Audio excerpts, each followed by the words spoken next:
May 25th, 1977 saw the release of George Lucas's Star Wars, which quickly became a surprise blockbuster hit. Often regarded as one of the greatest and most influential movies ever made, it helped change the way movies were made and captured the imagination of a generation. Star Wars quickly became a pop culture phenomenon. Over the course of this series, I will be joined by a number of Star Wars fans from across YouTube and the toy collecting community, as we take a look back at their earliest memories of Star Wars and find out what made Star Wars great.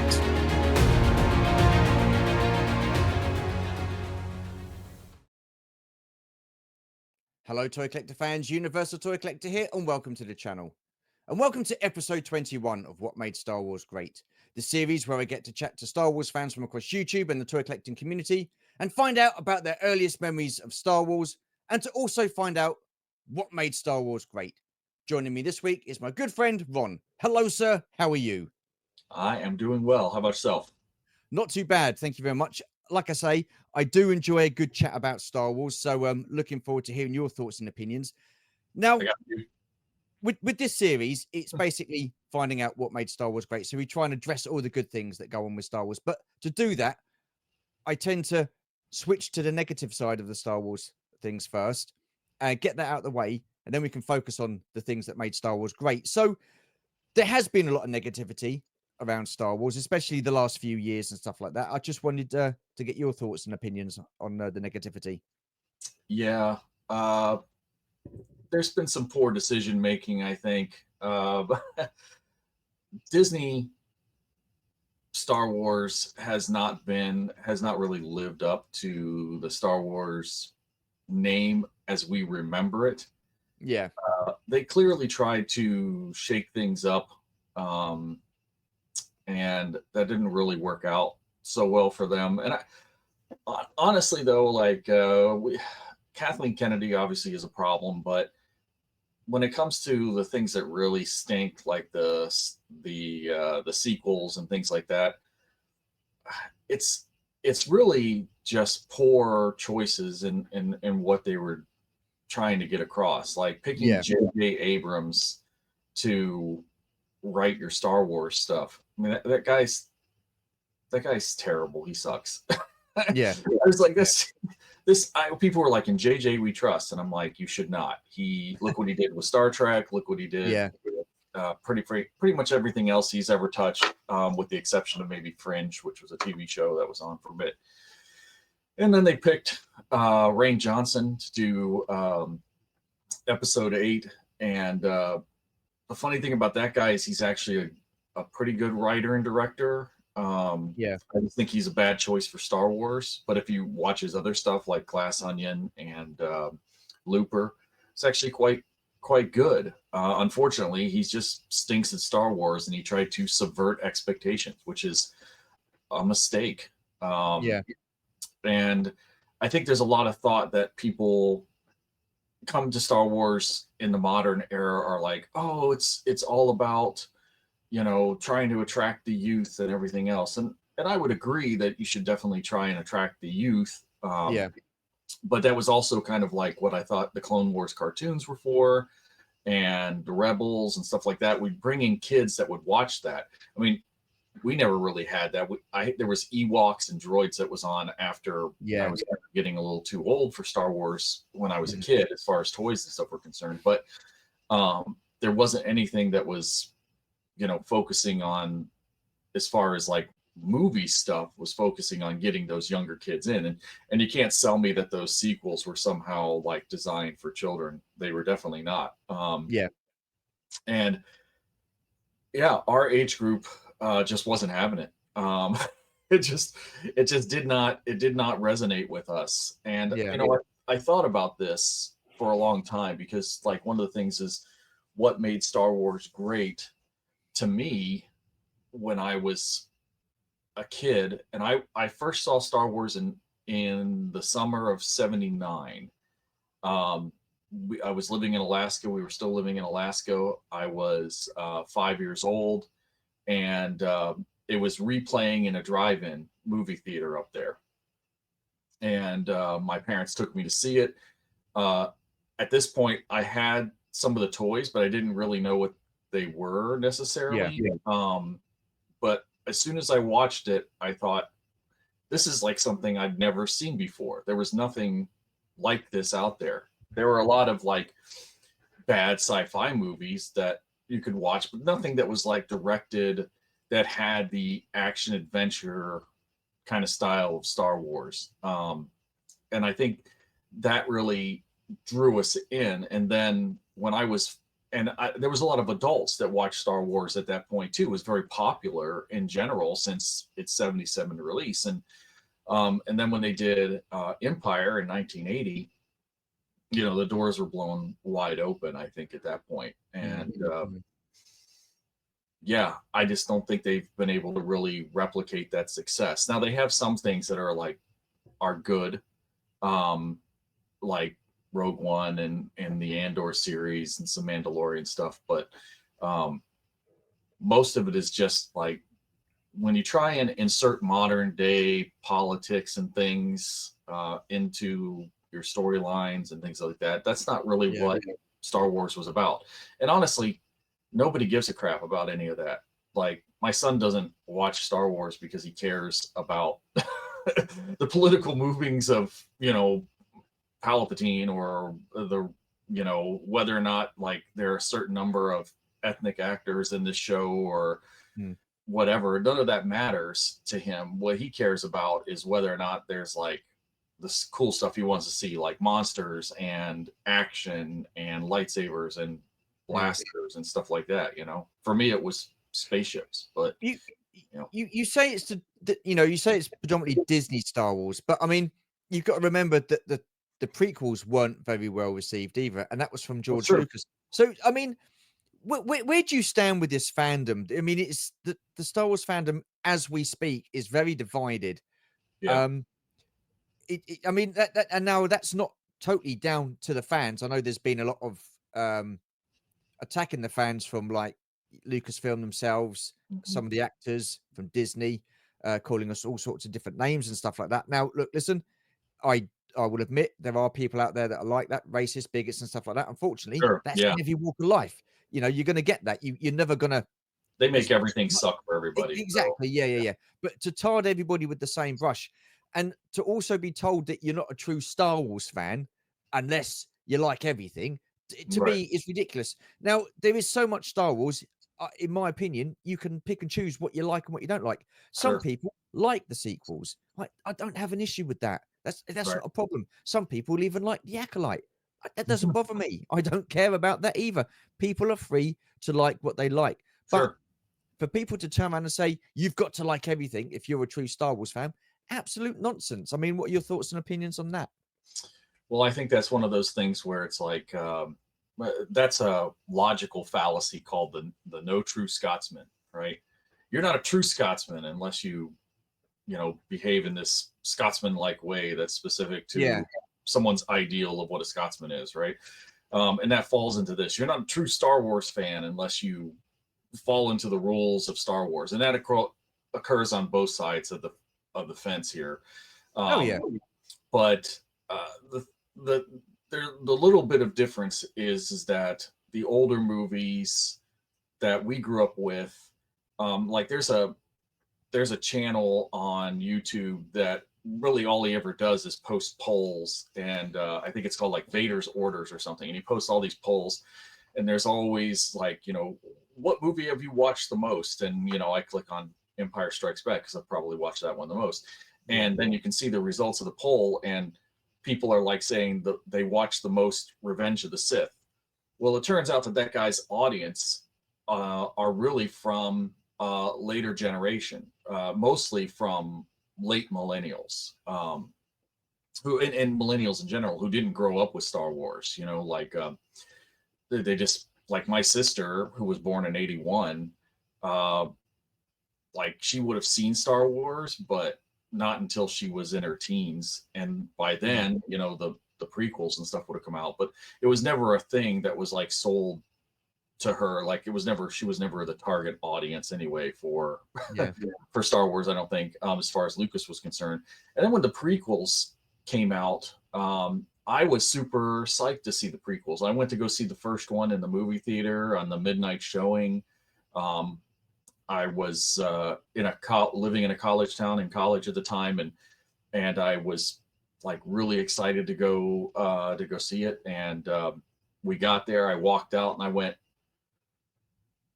"Why did they do things the way they did in this?" Like it didn't resonate with me. There were a lot of things that I liked. Yeah. I continue to like.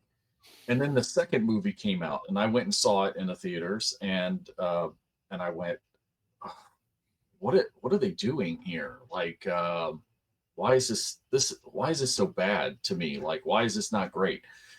And then Revenge of the Sith came out, and I went and saw it in the movie theater. And I said, "This is a better shot at it. I mean, this feels a lot more like Star Wars to me." So yeah, I was just kind of like, I didn't have a lot of hatred for it. I knew people who did. Yeah. I knew people who like rolled around on the ground screaming like they were on fire because they thought the things were terrible. But I just like I didn't participate as far as like I didn't buy the toys. I didn't wasn't into the merchandising, and for a long time I wasn't into vintage collecting or collecting in general, Mm. because there just wasn't anything to draw my attention. And then when Rogue One came out, and Disney started taking over, and the Force Awakens, which I call the Farce Awakens, um, I went to the movie theaters and saw that once again, all psyched up to go see that movie, and I left going, I I still hate J.J. Abrams. The guy's still terrible. The movie is awful. Yeah. Let's just stick with that J.J. Abrams, because you said he's not a great director. Now, to be honest with you, I've not really seen too much of the stuff he's done. I mean, I did see the Star Trek movies that he did, and I Mhm. thought, yeah, I weren't overly impressed. Rian Johnson, I've not seen any of his movies, so I didn't know too much about him. And then, of course, it was supposed to be Colin Trevorrow to do episode 9, but that all changed, and it was back to J.J. Abrams again. Mhm. Why is it then that if if if they aren't, I mean, if they're good like directors and writers in their own right, why is it then that they were not good enough for Star Wars? Is it because they don't get Star Wars? Should there have been someone else to have taken the helm and directed and wrote the stories? Yeah, I think it is stylistic. Watch Kevin Feige and what's that other fellow's name? Shoot, I'm drawing a blank on it. John But Favreau? yeah, John Favreau. That's right. Um, they, they love Star Wars. They get Star Wars. You watch the Clone Wars cartoon. You Dave watch, Filoni, yeah, yeah. yeah, Dave Filoni, right? And you watch, Rebels and things of that nature. And it's clear that like someone was actually like reading the information, like had a Star Wars fan, maybe even like read the old comics when they were kids, or Yeah. whatever. Like they got it. J.J. Abrams, my biggest problem with him is that he's a hack, right? Like, what did he do that was new and interesting? Um, Nothing really. I mean, I applaud him for going back to practical effects. Yes. That was Yeah. great. Yep. And I would say, okay, that's not necessarily his decision making process though, but I mean, that was something that he did and that was fine. Um, but if you look at Star Wars, it's like a reboot. But what did he do? He didn't do anything new with the Force Awakens at all. He didn't do anything new with Star Trek. He did do Lost, if you ever watched that show, which I thought was terrible. People loved it in the beginning, but then it just made no sense by the end. It was Yeah. the guy just he can't finish anything. And yeah, he doesn't do anything original, and that's really the problem with him. And When then you say he doesn't finish anything, I would just jump in there. When you say he doesn't finish anything, mhm, he leaves a lot of questions unanswered, doesn't he? I mean, look at that Maz yeah, Kanata scene in The Force Awakens where he goes, she right, said, "Oh, that's a story for another time." Well, we never did get round to sort of like finding out what that was, right, why right. he managed to come across Luke's lightsaber from Empire Strikes Back. And then another thing is as well, he did it again in The Rise of Skywalker with Finn. Oh, Ray, I need to tell you this, and then they sunk into that pit, and then that was never explained. Well, tell her what? What was Yeah, she supposed to tell her? Do you know what I yeah. mean? It's There's just there's no ridiculous. there's no rhyme or reason. It's kind of like Mm. when they started out. I'm certain that there was nothing in his head about the future of Star Wars. He was making a Star Wars movie then and there. Was Ray supposed to be Palpatine's granddaughter. I don't think so. That doesn't, first off, that doesn't even make any sense to begin with. Like anyway, that whole thing is a gigantic train wreck. But Yeah. and it's like, where is all this coming from? And then, when it was intercepted with Rain Johnson, he just made a movie that he wanted to make with a Star Wars filter on top of it, and it was not any good. It just wasn't. And once again, I think it's because he really doesn't know, like, or care about Star Wars. I think he likes things that he likes, and they gave him money and time and a budget and said, "Do this thing," and he went, "Yeah, sure. I got nothing else going on. Why not?" Um, but they could, if they had asked Dave Filoni to write those movies, you would have seen a Well, completely different story. this is what I don't understand. You've got, I mean, look, I keep saying it, week in, week out, and I don't want to come across as repeating myself, but you had Star Wars, it was a story from point A to point B. I know that the original cut of Star Wars wasn't what was written, but there were going to be changes along the way. There's going to be like changes within the story and stuff like that. So, but I'm talking about the films that we eventually got, that we went to go and see at the theaters and stuff like that, and the films that we grew up with. Right, Star Wars, Empire Strikes Back, Return of the Jedi. There was a story from point A, B to C. So those three films, I think, flowed quite nicely, right, regardless of whether that was the original script and story in the first place. Right? right, We'll never know, because that's we're never going to see that, because that wasn't what was written at the end of the day. And then you had like the prequels. Okay, I think there was a lot of, I mean, myself watching those films, I was kind of blown away by Darth Maul in that lightsaber battle at the end, and the mhm, Duel of Fates. I loved that. I thought there was some very silly stuff in it, Jar Jar. Um, mhm, but then again, this is all George Lucas as well. So, right, and then you had like Attack of the Clones, far too much CGI in that mhm, movie for me. Wasn't overly impressed with the storyline and sort of like what was going on. And then you had the Revenge of the Sith, which I thought wasn't too bad. Um, I did feel that Anakin sort of like fell into the dark side a little bit too easily, but then right, all that got flushed out with the Clone Wars animated series. right, That really opened my eyes to the prequels and yeah, just how good. I mean, they're still not, I'd say, my favorite, but they make much more sense because you've got all that character depth and story arcs, and more about Count Dooku and Grievous and stuff like that because you see them in yeah, the animated series. So they were given the time to do that.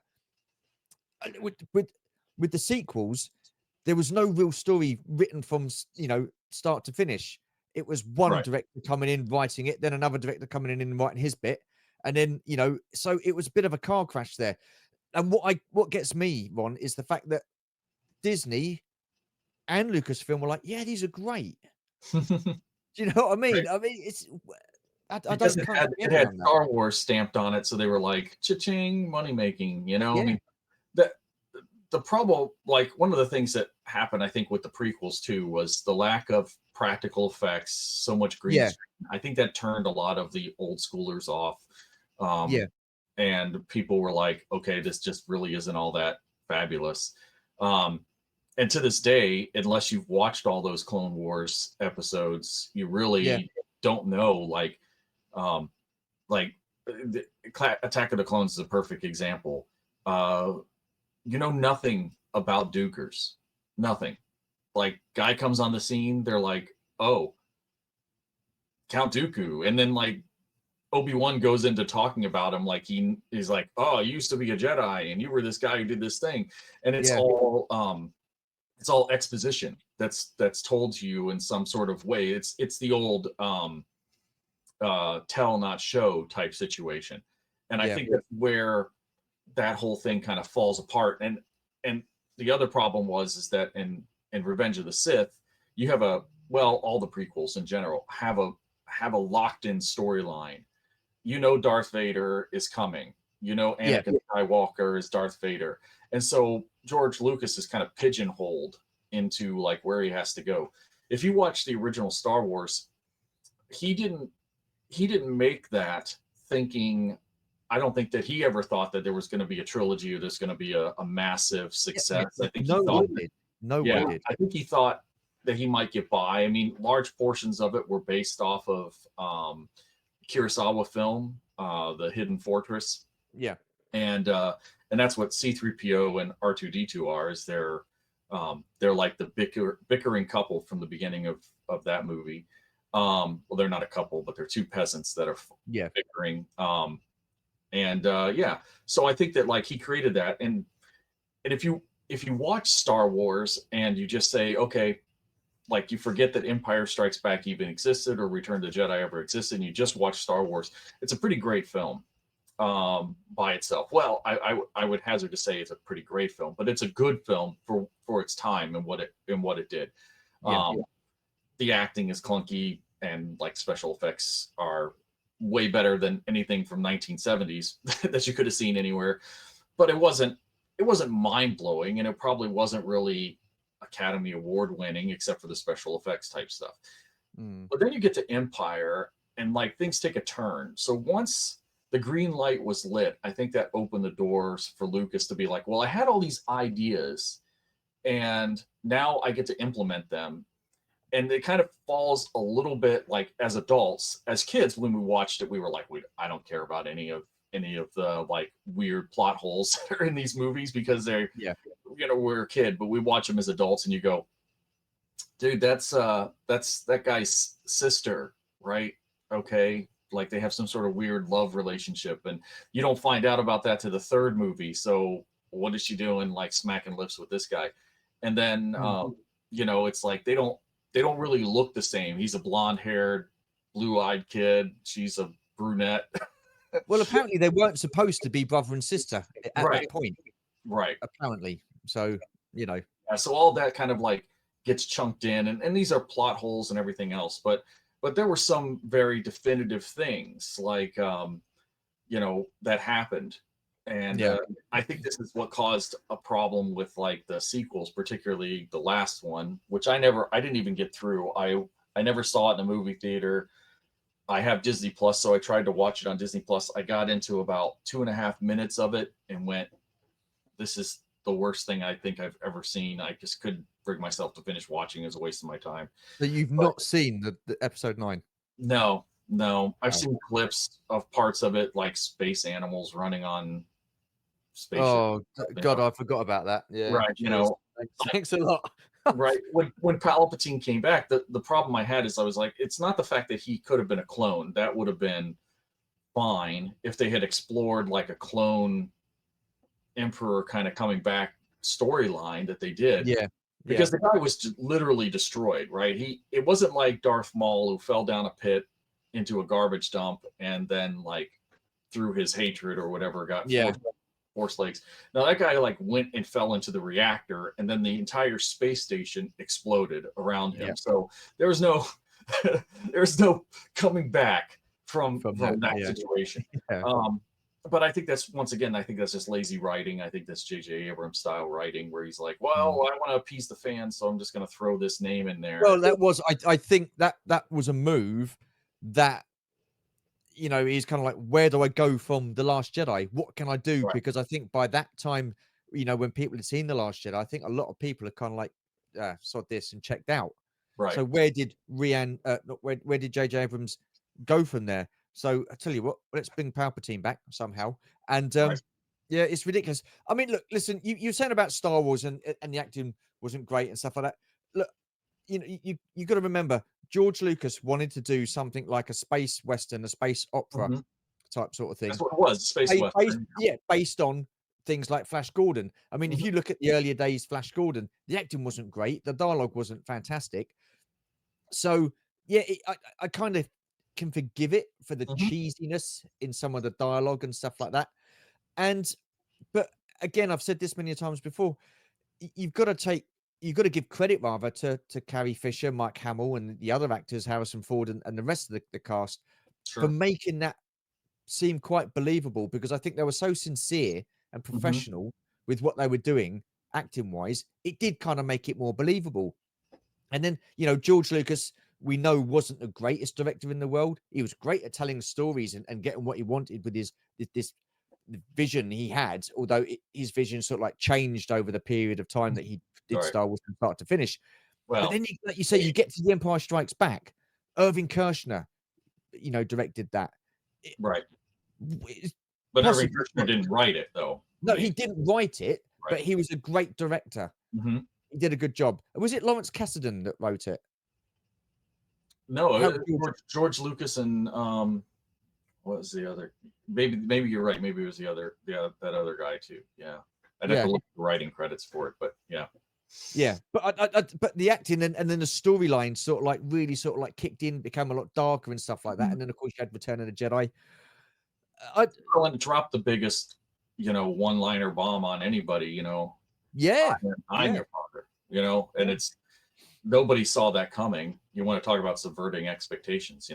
yeah, We knew nothing about it. But what it did is it made Obi-Wan like a space liar, but which is fine because that's kind of like his whole shtick anyway. But yeah, I just it's just a totally different ball game, and I think that one of the other things too is that there was a drought of time. So after Return of the Jedi, they trickled on these things like droids and Ewoks cartoons and yeah. Caravan of Courage and all that sort of stuff.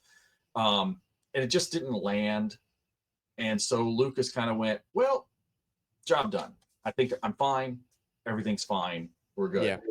And I remember as a kid, there like Star Wars kind of just went into the background for me. And it wasn't until the new um, toy line was really starting to be produced in the mid '90s that the hype Yeah. really started coming back. Now, I had been into Star Wars before that because there was a company called West End Games, as a role playing game company that made a Star Wars game, and they had books and books and books and I books remember those. Yeah, of yeah, of story and background expanded universe stuff, which is of yeah, course now all been scrapped, right? That's not canon anymore. Kind of like the Timothy Zahn novels, that's none of it's canon. And so, which is another great kick in the teeth to a lot of people who grew up with that, going, oh, this is canon for us, like yeah. you would take But these things away. That's makes those me sad. books, and those stories gave characters like Walrus Man and Hammerhead their names, Ponda Right. Barbara, That's right. Momin Nadan, and stuff like that. So if they're saying they're not canon, then technically we shouldn't really be calling them Ponda Barbara anymore. He should still be Walrus Man. We should still be calling him Hammerhead. Right. You know what Right. I mean? If that's the Yep. case, but Yeah. yeah, Yeah. I mean, it's just it was very different. And then when the prequels came out, I was already much older, right? I mean, I was already almost 30 years old when in 1999 when uh, the first one came out. That I mean, I would have been what 20, 25, 26. Yeah, yeah, 20, 26. Yeah. So uh, you're starting to get a harder sell, especially when the toys that I had were like I had that orange and greenback card line, Power of the Force. Uh, that was still original Star Wars, and they did a bunch of expanded universe stuff like Prince Chizor and oh, from Shadows to the Dash, Empire, yeah, yeah, Dash Rendar or whatever his name is, yeah. And there had been video games and stuff that had been played and things like mm, that. So then there was a complete like the prequels basically rebooted Star Wars as far as like drawing the fan. And I think George Lucas's intention there was he wanted to put enough fan service in for the adults, but his target audience was to try and get that magic back for younger people, try and bring yeah, in some new blood. And it kind of fell short for him because it's harder to sell modern kids on this stuff because they've seen it all before. Like you could say, oh, the special effects are also brand new and blah blah blah, yeah, but lots of people had access to these type of special effects. It wasn't anything that was like radical. We knew what Star Wars was, and this is kind of why I harp back to Rogue One as an example. People say, "Oh, Rogue One was terrible." I mean, there's lots of people who like it, but you find that the people who really like it, who really enjoyed it, tend to be the same crowd of folks like ourselves who Yeah. really enjoyed the movie, because that movie is Star Wars with a whole new story, whole new Yeah. story, and totally something different. It's a total TPK, total party kill. Everybody dies in the end, and yeah, that's great because it sums up the Star Wars like feelings of story. That's why Andor is so popular too, because um, it brings you back to the politics are there, but it still feels like kind of a Western, and then Star Wars universe is kind of stapled on Yeah. top of it, Yeah. and it makes you feel like you're kind of a part of that again. Um, Mm. there hasn't, other than the first like couple of seasons really of Mandalorian, um, there hasn't been any real feelings of that nature. Like, Mm. doesn't make you feel like the same sort of thing. Yeah. And I like the Mandalorian. I thought it was good. But a lot of these other shows have completely different directions, and I'm okay with that.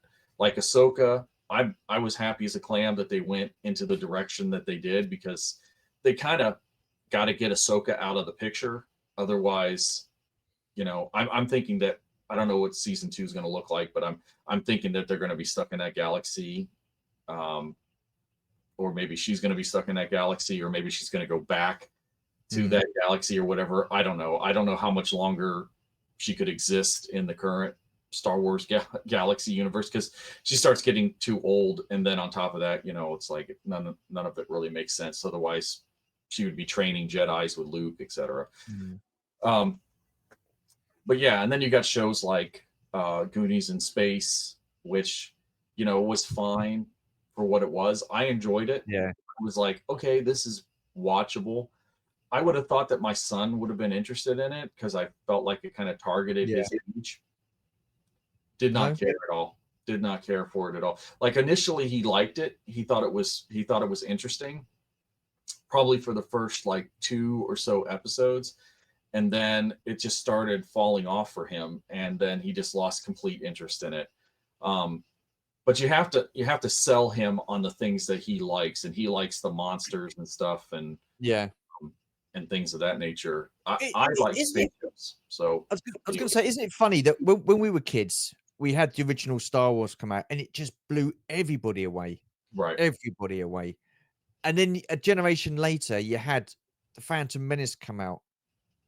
I mean, if I was a kid and I watched the Phantom Menace, I'd be like, I'd be bored. I'd be bored. Right. I'd have been bored with it. I appreciate it now, and I kind of appreciated it a little bit then. I knew what was going on, but it was very political. Hmm. It was had a very political feel to it. What kid's going to want to sit and watch, you know, people arguing politics and stuff like that? I mean, Right. yes, they had Jar Jar in it for the kid. I mean, the pod race was fantastic. That was a Hmm. great scene. That would have blown me away. I would have loved that as a kid. But Yep. other than that, it would I would, and the double bladed lightsaber duel at the end Yeah. again. That would have blown me away. But those, apart from those two things, I would have been proper bored with that film. Jar Jar was the light entertainment. I just think was OTT, Hmm. in my opinion.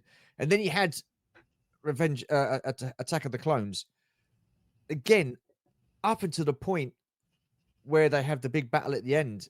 I would have been bored, bored senseless. I really would have done. I mean, again, you had that OTT comedy, sort of like humor with Hmm. C-3PO, which Yeah.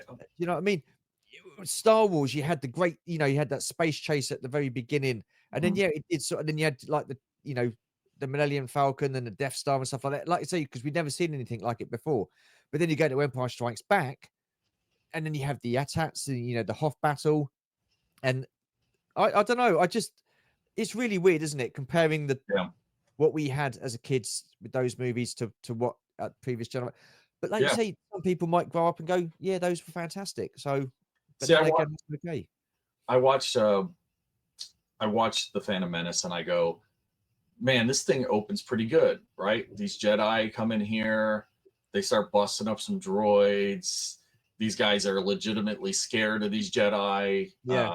the Nemodians, and the guy's like melting the door. Qui-Gon's kind of a badass, and it's really cool. And you see the destroyers, and they're doing some stuff that like we hadn't seen before, like the Force running and stuff, which I thought was kind of dumb. But Yeah, um, yeah, but they, they get on the spaceship and they go down there and they do their thing, and then the next scene is them encountering Jar Jar, and it's like from that point there's a subtle slide, and you can tell that like Qui-Gon hates this guy, uh, Obi-Wan hates this guy, but he does do them a service of taking them to their underwater yeah, place, and then they go through the core of the planet, which of course makes no sense whatsoever. Um, and I don't think they meant to actually say they were going through the planet core. Like, I think they just went deep underwater through some tunnels and came up someplace else type yeah, situation. But yeah, I mean, at that point there was a lot of like, okay, we got this stuff, and it was following somewhat of the standard Star Wars progression. And then they throw you for another loop when you meet this kid who's supposed to become Darth Vader. And I think they made a big mistake making him a 9, 10-year-old or whatever he was, because it doesn't sell. It didn't resonate with my son, in the same way that the children didn't from uh, skeleton crew. Skeleton Crew didn't resonate with him either. And he was just kind of like, there were no kids in the original Star Wars film. There were no kids in Empire Strikes Back. There were no kids in Return to the Jedi, unless you want to count the Ewoks, but I Yeah, still suggest that those were cannibalistic bears. Um, there was just the idea of putting children into the movie to try and attract the youth. They don't care about any of that. None of that yeah, matters. You yeah, know, my son wanted to watch Luke chop off the Wampa's arm and fight the Rancor. He didn't care about the fact that whether there was children or not. He wanted to see the blaster fights and the explosions and all the fun yeah, stuff. The action adventure. He wanted to see the action adventure of the yeah, whole. yeah. No, definitely, definitely. You touched I on think it. what makes Uh, Star Wars great, right? sorry, what was that? I said I think that's what made Star Wars great, was it was action adventure. As soon as Yeah, you lose the action adventure feeling, or it devolves into a political drama, it's kind of like you watch those Clone Wars cartoons, and there's plenty of duds in there that are just like fillers. filler Yeah, filler episodes where there's like these political things going on and stuff that like nobody really cares about. But watch any of those episodes like where Cad Bane is, taking senators as a hostage because he's got some sort of like plan to steal a holocron cube or whatever. That's Star Wars. And yet, once again, there's no children in that. There's no, you know, yeah, yeah. it's just True, action and true, adventure, and it true. feels like a Western too, Yeah, when he's robbing a bank. absolutely, absolutely. You touched on it a little bit earlier, but so go back to your earliest memories of Star Wars. So you said you was in, did you So say yeah, Alaska? I was living in Alaska when Yeah, I was a little kid, and in 1979, I was like 5 years old. Um, and when Star Wars came out, which I remember it being like the late spring, early summer, we went to go see it in a drive-in movie theater, yeah, and my parents had this. This tells you how strong my memory is about it, because my parents had this Ford Bronco, an old '70s style Ford Bronco, and I just remember sitting in there just watching this, and I still think to this day that I made my parents take me probably like 10 times to see that movie. wow, wow, Or we rented it later on, when VHS became a thing. We rented those movies continuously or rewatched them continuously, and it was just, yeah. And I was the only one. My brother was too young. He was only like 2 years old at the time, so he didn't care about any of that. But to me, it yeah. was like the greatest thing ever. I mean, what was your thoughts after the film had finished? I mean, can you Yeah, remember? Yeah, I do. I mean, because the good guys pulled off a amazing escape and destruction of this battle station, and all the ridiculousness about it that you see as an adult, like how could they ever build a space station the size of a moon or that sort of stuff. yeah, That doesn't apply when you're a kid. You watch this stuff and you're just like, that's amazing. And then the spaceships and the battles and all that stuff, and Han turning out to be a hero as well, yeah, and Chewbacca strangely not getting a medal at the end. Yeah, so there's a lot of great stuff there in Star Wars. It just really was special for the time. And then once again, when Empire came out and you had Boba Fett as a bounty hunter and the toys were released, and I had all the toys at that point. By the time that movie had come out, I was already like leaning high on my parents to like get me all those toys. And back then, you could buy a toy in Sears or whatever for $1. It was Yeah. buck 97 or something, you Yeah. know, $2, $3. I don't know. I mean, I used to get action figures when my teeth were falling out as a kid, getting replaced. I would get, instead of getting money, I Yeah. remember I got a Lando action figure um, as a kid. It was like laying on my pillow next to me when I woke up. That was the Tooth Fairy brought for me. So it's kind of, Wow, that is awesome. yeah, I guess it's That is just, awesome. yeah, we had everything. We had that Yeah. every little piece of thing you could imagine. And then Mm. unfortunately, all that stuff got destroyed because we played with it really hard. And then Well, toys were meant to be played with back in those days, weren't they? So, yeah, there you are. yeah, I mean, what was your reaction and thoughts to The Empire Strikes Back? Because you'd seen Star Wars. Y At that time, I guess you probably not, but did you ever imagine that there was gonna be a second one? And when you did find out, what was your expectations of that? yeah. So when it came out, I was the whole thing. Like I remember seeing a commercial for it or something, and people were talking about it. I know my parents were talking about it, like, "Oh, you love Star Wars? They're making another Star Wars movie," and I was like, "What? That's Yeah. impossible! What are they gonna do?" And then it came out, and it was in my mind so much better than the original, and Yeah. I just couldn't believe it. Of course, I was a little bit older, 6, almost 7, and I was just totally blown away by that movie. And then the "I am your father," and then the bad guys winning. And I was always a big Darth Vader fan. Yeah. Like I remember people dressed up as Darth Vader, uh, and they would like show up at the like mall or Sears or whatever, and you could go meet Darth Vader type thing. They would, go shake their hand. Of course, it's just a guy in a suit, right? Yeah. But a lot of people were, my mom used to say a lot of kids were afraid of Darth Vader because he was like so ominous and, choking people out and stuff. But I wasn't. I loved Darth Vader. I thought he was great. Um, and it was just because the bad guys all looked so cool, right? They were like Oh, samurai. yeah. And yeah, so that resonated really heavily with me. And then when Jedi came out, now I'm almost 10 years old. I guess I maybe was 10 years old. And it was, well, no, I wasn't 10. I would have been 9. So I would have been like right in the target audience for that as well. And of course they did everything right to me. Like they put space battles, monster fights, lightsaber battles, heroics. Yeah. It was it was great.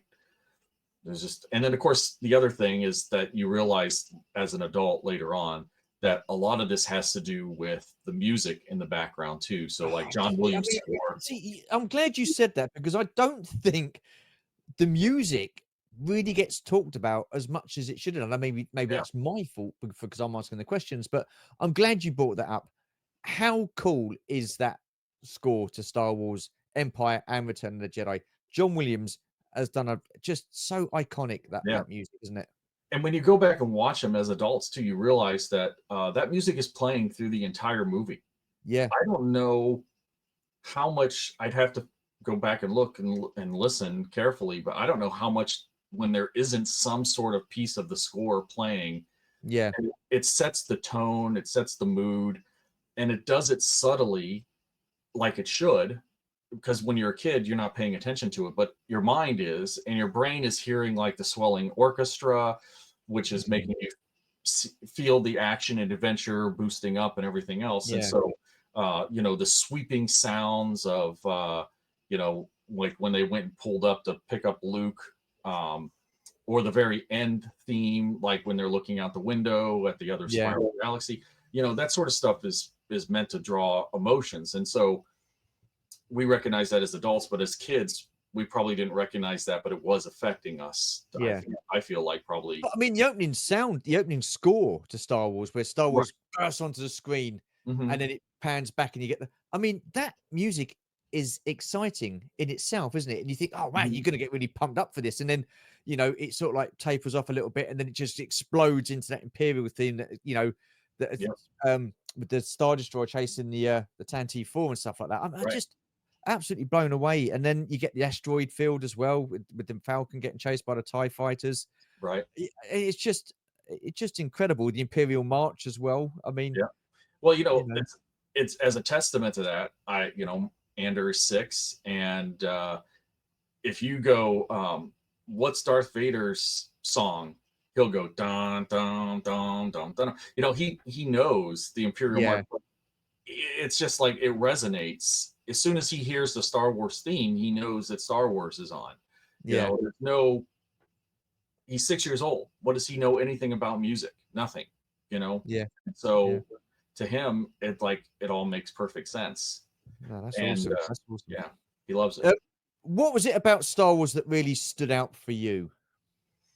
Yeah, for me, I still always go back to the ships. I just thought the ships were so cool. The Millennium Yeah, Falcon, the X-wings, and of course later on, like probably some of my favorite ships like the B-wing and stuff like that, which I yeah, really liked.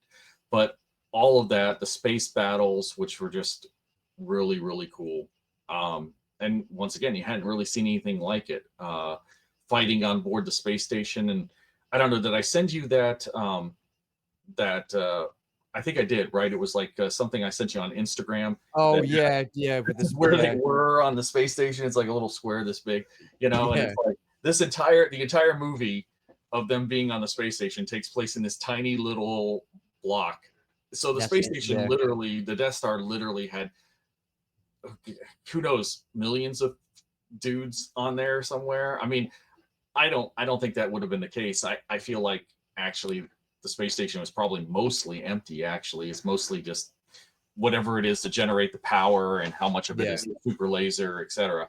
But I do think that's funny, and it's like they never really exploit the power of the Death Star, because when you realize something is that big, you're like, oh my gosh, that's yeah. ridiculous. You can land star destroyers on this thing, and it's like, yeah, so what? No, yeah, But yeah, that sort of stuff, like the star destroyers, the space battles, things of that yeah, nature. And then because the toys were attached to that, and then in the expanded universe, once again, when I was a little bit older as a teen and everything else, and into the role playing games, they had books that were all about all these spaceships and stuff, and they were all part of the expanded universe. They weren't canon. yeah, Well, they were back then, but they're not now.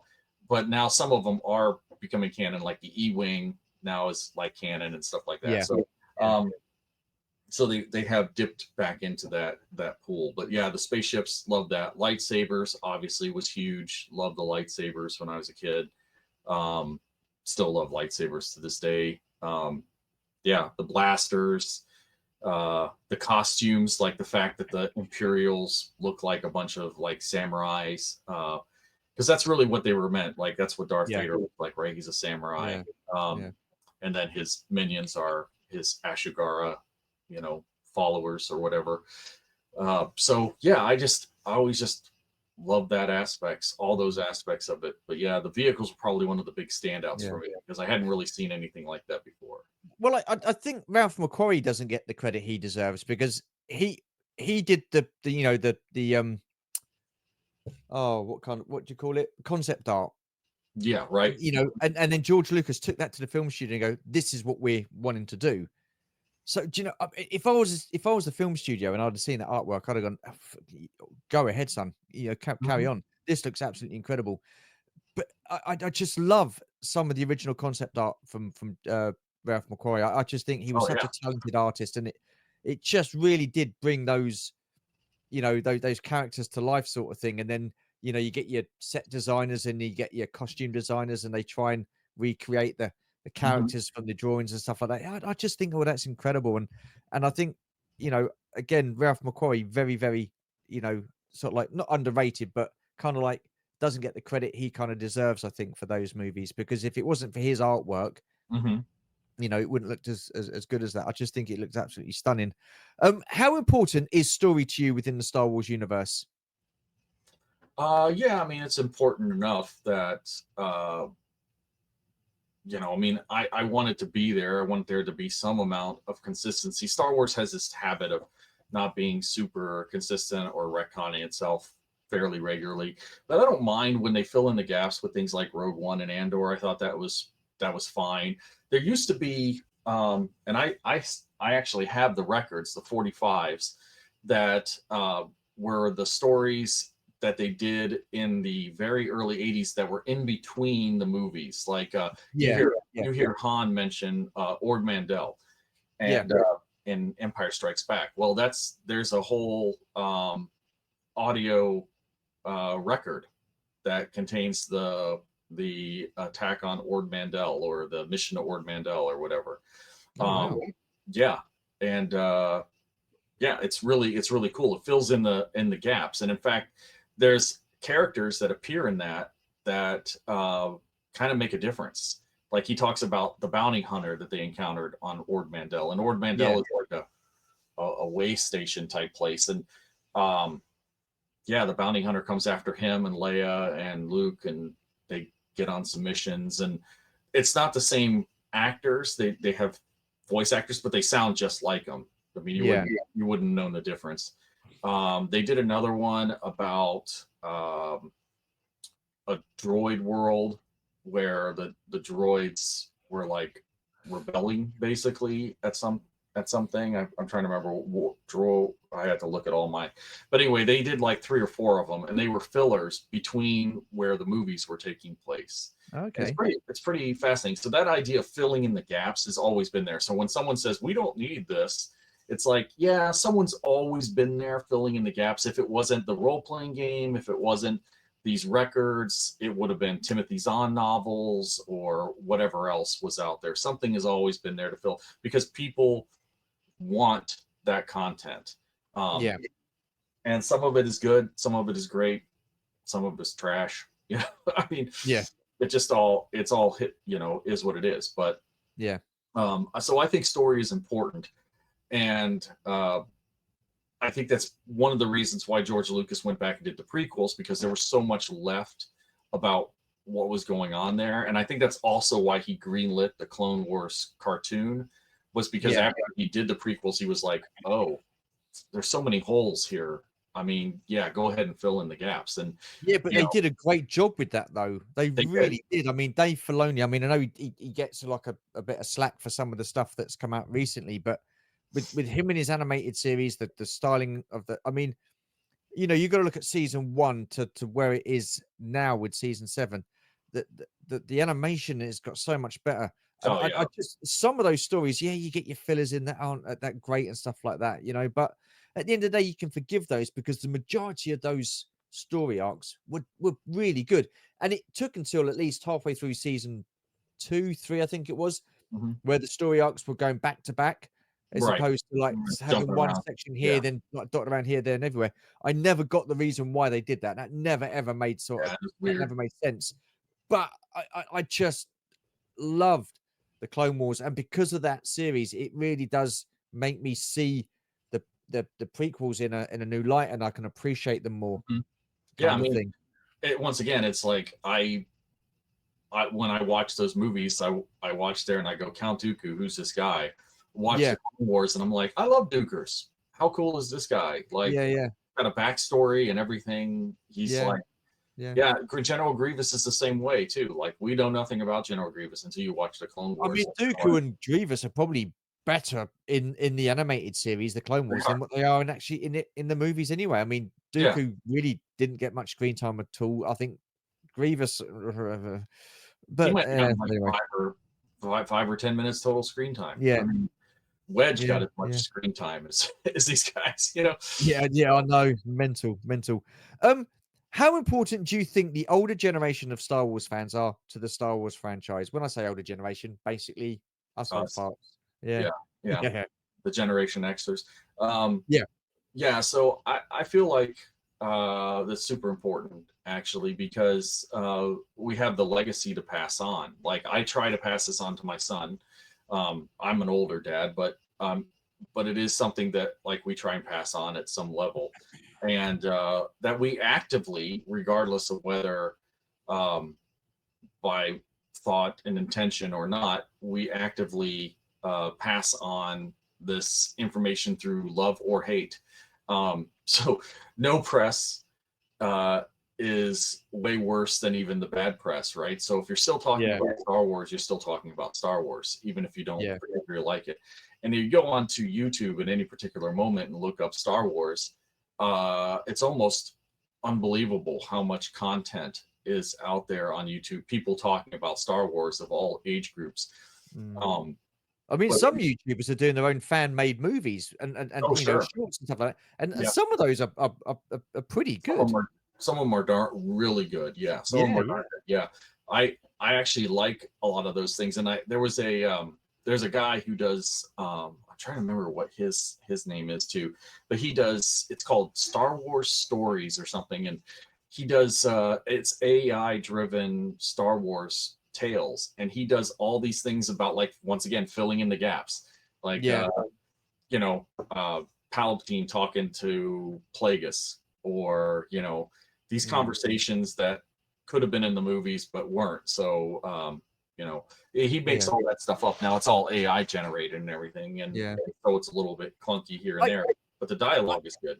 I can understand why you've got to try and entice a new generation into the franchise. I get that, but I don't think you should do it at the expense of the older generations. The one, No, us lot that have been there from the very beginning. Over yeah, 40 years. I mean, crikey, just think in a couple of years' time, Star Wars will be 50. right. 50. Yeah, That because is otherwise it feels like a wow. slight, right? Yeah, of course it does. We've been there from the very start. We've supported it from the all the way through. You know, people say about the dark times when there was no real Star Wars like to watch on the telly. I mean, yeah, you had your games and your books and your Mm. magazines and comics and stuff like that. But But we bought that stuff. yeah, yeah, yeah, absolutely. And I just to sort of like brush us off and say, well, your opinion, your thoughts, don't really matter. That's like a, and that's coming from Lucasfilm. Some people at Mhm. Lucasfilm and some people at Disney, and even some of the today's fans. Oh, we don't need you guys. It's just Yeah. no, that's not right. That's not right. That's that's like when I hear people say things like, "Well, the prequels weren't really written for you," and I'm like, "Well, obviously not." Which I think is a mistake, because I think the Star Wars should transcend age groups. And it certainly did in the past. When Star Wars first came out, the people you see standing in line are adults and teenagers. You don't see kids. Yeah. Um, Well, you don't see that until later. yeah, I mean, I've said it before, and I say it again, and I know a lot of other people, that have said the same thing as well. With the guys that we speak to, Mhm. Star Wars has been, or Star Wars was, and still is, well, should be for everybody. For everyone. It should never be sort of like, like we've got Star Wars for adults, we've got Star Wars for kids. Make it for everybody across the board, so everybody can sit and enjoy it. Hmm. Do you know what I mean? It just Yeah, really annoys me when they segregate it into these, right? That's Andor, Star Wars for adults, you know, Skeleton Crew, Star Wars for kids. But why? yeah.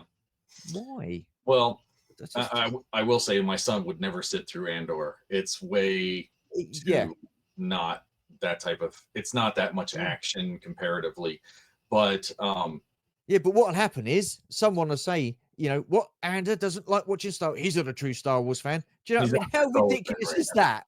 Do you know what I mean? Yeah, But some people will say that. yeah. Well, then You know what again, I mean? I never watched.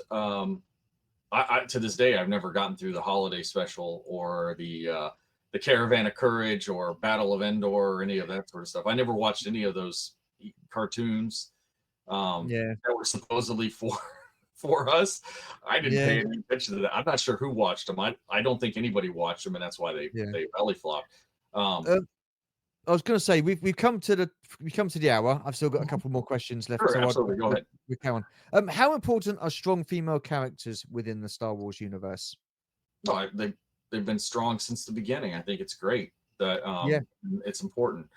Uh, Leia is exactly, when she's the girl boss, right? And she took nothing from Han or Luke. She called them out on their trash, and she was willing to take the possibility of getting blown up on Yavin. She stuck it out to the very end. You didn't see her getting on a transport and bailing, being like, "I'm a princess, I gotta go." She watched her home planet get blown up, which means she, Oh, that's a good point. Yeah, she did. Yeah. so now, was it a classic tale of the princess captured in a castle, and they had to go rescue her? But I would say that she did some rescuing there too. Other Yeah. than basically Luke got her out. The rest of the time was like, okay, we're gonna go down this garbage chute. Okay, we're gonna get out of here, and then they call C-3PO, and it's actually C-3PO and R2-D2 who rescue them in the end. Yeah. So, and then in Empire, there she is, building her relationship with Han, and people will be like, "Oh, that's so, hetero. It's just, it's a hetero relationship, blah blah." But why not? I mean, that's a very common relationship type. But at the end, she's caring for Luke, with his hand, and after he gets put on board the Millennium Falcon, they introduce Lando, obviously there too, and then you go into Return of the Jedi, and there she is, willing to sacrifice herself to save Han. Once again, showing up like a girl boss and choking out, Jabba. Yeah, she has like very little to no fear. She's kind of tough. I always liked Princess Leia in the same way I liked Amidala. I mean, Amidala was much more of a politician, but she wasn't afraid to get she still showed strength. Yeah, she wasn't afraid to get mixed in, and once again they expanded that in the Clone Wars cartoon by showing her going on missions and doing things, and then you get characters like Ahsoka who are very strong, or Asajj Ventress who are very strong. The Night Sisters with the Witches of Dathomir and stuff. So there's a lot of female. So there's always been strong female characters within Star Wars. So why is it now because we didn't like Rey and we didn't like certain people from the Acolyte, we don't all of a sudden like strong female characters? It just doesn't make sense. This is why I ask these questions, because we the older generation of fans, we're the ones that have been attacked, so to speak, by being called bigots and racists and stuff like that. So this is why I'm doing this, to ask these questions. How do you feel about this kind of thing within what these characters are? And when I first saw Rey, I had no problem with her whatsoever as a scavenger, as like someone who like she didn't distribute any, like I didn't know, obviously watching it, that she was the force person here. I actually wasn't sure they were gonna go the way they did with with that, because actually I thought maybe it was Finn who I think a lot of people did. But or maybe it was going to be both of them. I thought maybe they were going to do a duo and like really shake it up, like they were two like force sensitive individuals. But the problem they had with her was compounding, right? They started out, she was a scavenger, she was a nobody with no name, she's barely making it on this planet. Now she jumps in the Millennium Falcon. Oh, I can fly this.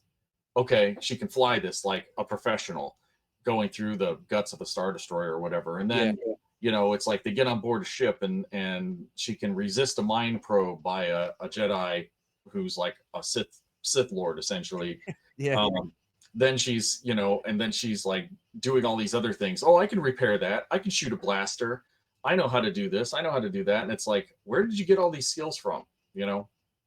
Luke's skill as the main protagonist was he spent all of his time, as a moisture evaporator farmer. He knew a little bit about like how to clean a droid. He flew his he could shoot a womp rat from his T-16 Beggar's Cane. So he said, I'm a pretty good pilot myself, and then they were like, yeah, okay, that's great, but you can't just fly in space. You've never flown in space. And he's like, okay, yeah, there's that. Never shot a gun, didn't fight with a lightsaber until the second one where he got trounced. Like just totally like Vader went easy on him in the beginning because he thought he was going to be a chump, and then Yeah. when he realized that Luke had some potential, he had to lay it on hard, and Luke just got whomped, and that's and it wasn't until the third movie that Luke kind of made a comeback. But you also have to remember that Vader was almost 60 years old probably by that point. Yeah, So it's like when that lightsaber duel in The Force Awakens. I mean, she's never really wielded a lightsaber before, yet she's taken out like someone who's been trained in the Jedi arts yeah, or she it just totally as a Sith. destroys Kylo Do you know what I Ren. mean? Right? And this is what frustrates me. This is the issue that a lot of people have, and that's down to poor writing and poor storytelling. Poor But writing. some people just won't have it. They won't have it. They harp on back to the sequels or the prequels or the original trilogy. Oh well, Luke was this and Luke was that and blah blah blah. Is it just because it's a female? No, shut up, you complete moron. It's got Yeah. nothing to do with the fact that it's female. We've proven that because we've had strong female characters before. It's just a poorly written character. Jen Erso, she was a great character, Hmm. female, but a Yeah. very well written character. And And she that's was the a thing we're protagonist. trying to get Yeah. across here. That just because she's a female, it doesn't mean to say she's a great character. You've got to have good writing and good story arc Yeah. and character development. Yeah, and they made her. I mean, it was kind of like you watch Rebels, and you had strong female characters there, like Hera. She was a Absolutely. pilot, Yeah, yeah, yeah. and it all makes sense too, because until a little bit later on, where they made Sabine into the Jedi, like Force sensitive stuff. I mean, she was what she was. She was like a Mandalorian, and she was battle trained, and she liked to spray paint stuff, which I thought was kind of funny. And then Hera was a great pilot, Yeah, and yeah. there was, everybody has. Star Wars is also a bit of like a bunch of roles all slapped together. And when you talk about the first movie, it's classically uh, a farm boy meets old wizard. They hook up with a scoundrel and the muscle to Yep. go on an adventure to save the princess from the evil sorcerer in the Yeah. wizard's tower. Right? That's the format of that is there, and I think that's like, if you don't have a party, if you don't have a feeling like there's some sort of like cohesion between these people. This is like one of the problems that the prequels fell into too, is that um they didn't have a real core party. The first movie Yeah. kind of, because you had Padme, you had Obi-Wan sorta, you had Qui-Gon Jinn, and then they were basically kind of pseudo fighting Darth Maul, and Palpatine was moving around the background. But they didn't have like the same party structure that they had in Yeah. the originals. Um, and then later on, they just kind of did away with that and went with like, okay, it's about these two Jedi guys. So I think that's where some people kind of get a little lost in that. Yeah. And Yeah. I felt like they tried to bring some of that back with with shows like what's it called? Like Ahsoka, or Yeah. like Rebels and stuff like that, where they were trying to be like, okay, we got to get a party together to do things, because people are traditionally specialized. Um, or you're like me, who's just mediocre at lots of stuff. I'm not really a specialist in much of things, but I Yeah. I could have a lot of skills, but I'm not a pro. Yeah. And you need people to have skills across the board, and that's Mm. that's kind of what that represents. And good writing exemplifies that. You can't have a heist without having all the right heist people in place. So Yeah. otherwise, the heist movie's not very interesting, right? No, absolutely. Absolutely. How important is it for Star Wars to be inclusive? I mean, I think it's important to be inclusive. Once again, there's no problem with diversity or inclusion. I think that's great. Everybody deserves a fair shake, regardless of race, religion, sexuality, whatever. That doesn't. I don't think any of that matters. In Star Wars, honestly, that's never been a consideration in Star Wars. They were like, oh well, most of the people in Star Wars are white. It's like, it was filmed in England. The actors that tried out were probably mostly white people. I mean, that's just the way it was. It's not like they were being racist about it. I mean, Well, Lando's I'm there. not being funny. You go to India and watch some of these Bollywood movies, they're all full of Still white Indian people there, actors, right? Yeah, East Asians and stuff like that. You go to Korea, all the Korean movies, again, all Koreans. Yeah, It's the same thing. Hong Kong action theater is a bunch of Yeah, people from Hong Kong. absolutely. It's not even a thing. And Lando, you know, I always make the joke that he's the only space black guy, and it's only true from the perspective that he's the only one we see, but it doesn't mean there's not other people out there. Actually, he's the guy who carries the ice cream machine in the Yeah, background. yeah, yeah. Um, Will Hood. so- Yeah, yeah. and we don't know if any of those stormtroopers under there are like Finn because they could be black too. Um, Absolutely. so I think it's important, but I don't think it's like something that, once again, as soon as you start making something with the idea that you have some sort of political or ideological motivation, I think that's Well, where you start getting into trouble. yeah, I get that. I mean, look, Star Wars has never been about sexuality. It's never been about race, Mm-mm, color, all that sort of stuff. doesn't matter. It never has been. It's never sort of like taken part in the story.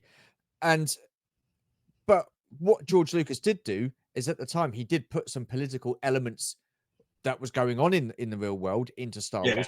But but the way he did it was so subtle mhm, that it fitted in to the universe that he was creating. right, So it didn't look like it was getting pushed into your face. What I don't like is now is when you get people that come in and write and just put their own political agenda or ideas or ideals into the writing, which is sort of like really pushed into your face. But yeah, that, you know, if you're going to do it subtly that fits into that right. universe. And we knew, I mean, everybody who watched the original Star Wars knew that fascists were bad. Uh, Yeah. and the Empire are fascists, right? Yeah. Yeah. Yeah. Of They're course an they are. empire. They're led by a grand leader, an emperor, and they were supposed to be like they were the bad guys. They looked like Yeah. bad guys. They dressed like bad guys. They acted like bad guys. They didn't care about anything but themselves. And in fact, it's funny because you never see any women really in the Empire. They could have been in the stormtrooper outfits too. We We don't didn't see know. any aliens in the Empire either. They didn't. I know. I No, can remember reading something in one they of were those human books. The centric. aliens. Sorry. They were humanocentric. Yeah, they Yeah. didn't Yeah. allow Yeah. aliens in the Empire. Yeah. Yeah. That's it. That's it. That's why they made slaves. That's how you knew they were bad guys, because they made slaves of people, and they condoned that sort of bad behavior. And it was like complete opposite with the rebellion. You go to the rebellion, and it's everybody. Everybody's included in the rebellion. Anybody who Yeah. wants to join the rebellion is welcome. Neum Nub was in the rebellion. Um, I mean, who I'm trying to think now. There's a million other. Well, there's Black Bar. There's loads of all people. the Loads yeah of people. Yeah. all those guys. So there's tons and tons of aliens out there who were part of the rebellion, because the rebellion Yeah. didn't care. It was open to anybody who wanted to come in Exactly. and be a Yeah. part of it. I mean, Um, it's Star Wars is a simple story. It's a story of good versus evil. It's as that's it. simple as that. Yeah. Do you I don't get why everything needs to be relatable these days. Everybody needs to relate to something. We Yeah. don't. We We know. don't. That's what your jobs are to do, is to write a compelling story, an interesting story, one that's going to grip our imagination Hmm. and take us away from the real world Right. and into this world of fantasy. We don't need to have to be relatable to absolutely everything that we see on TV, or everything that we see on TV needs to relate to us. It doesn't Right. work like that. It shouldn't work like that. And I think Yeah. that's where a lot of the writers these days and TV programs that we're watching and films are Yeah. falling flat, because they're trying to make everything damn relatable to absolutely everybody. It Right. doesn't work like that. I mean, yeah. If you just look at a lot of movies, I guess I'll harp on the '80s movies because they're easy targets and I've watched them so many times. But Yeah. like Predator, I don't relate to any of those guys, right? I'm not a No, giant muscle bound dude with a machine gun. It's an action movie. It's over the top. You're absolutely. watching Yeah, yeah, for the adventure of the whole thing. yeah, I don't. I watch Die Hard. I can say, okay, I can look at John McClane, but I would never be John McClane. I mean, John McClane's an action hero. Nothing like that guy. yeah. Um, don't don't really relate to these people on a personal level, and there's not Yeah, really any politics or anything going on. There's just stuff happening. Um, Now there are things where like they're trying to make a point, like RoboCop. They're talking about like the power, what happens when corporations get too much power, and that sort of thing. Uh, but when you're younger and you're watching now, you're probably not paying much attention to any of those sort of things. But Yeah, yeah, you know, do I feel like I like anything in RoboCop had anything to do with me? No, not really. Terminator? No, not really. You know, it's like none of that makes any sense. So all the agenda stuff and things that people put into the modern things, it's just totally.